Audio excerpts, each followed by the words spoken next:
Praise God, isang pagpalang hapon po mga kapatid. Ako po muli ang inyong Sister Lani na nagmula sa Jesus Power Evangelical Ministry na nagsasabing I am for Christ and I am born again. Share ko lang po ang isang verse sa Bible in Isaiah at chapter 9 verse 6. Sabi po dito, sapagkat isinilang isang sanggol na lalaki para sa atin, ibibigay sa kanya ang pamamahala at siya ay tatawaging kahanga-hangang tagapayo, makapangyarihang Diyos, walang hanggang Ama, prinsipe ng kapayapaan.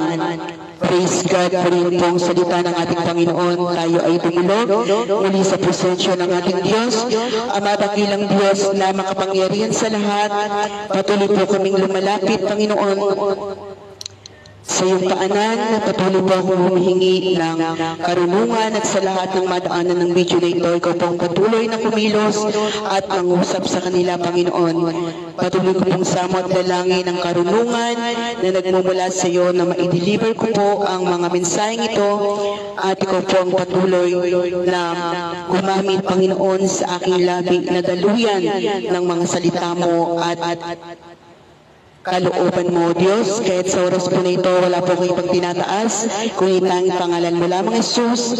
In Jesus' name, Amen. Praise God.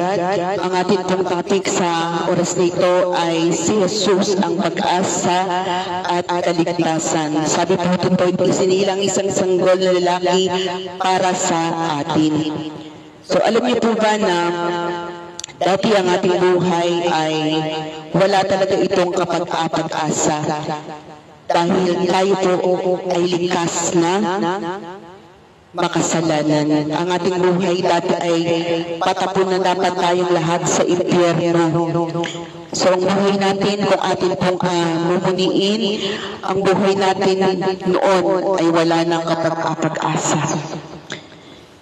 Subalit, sa pamamagitan ng pagsilang ng isang sanggol na si Jesucristo. Subalit sa pamamagitan na isinilang ang isang tagapagligtas, nagkaroon po tayo ng pag-asa at kaligtasan.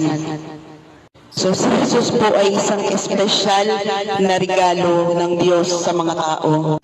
Kaya po pala dapat pala ang Pasko, ipinagdiriwang natin ang Pasko hindi upang tayo maghanda lang, bumili ng mga bagong damit o masasarap na pagkain. Dapat po pala ang kahulugan ng totoong Pasko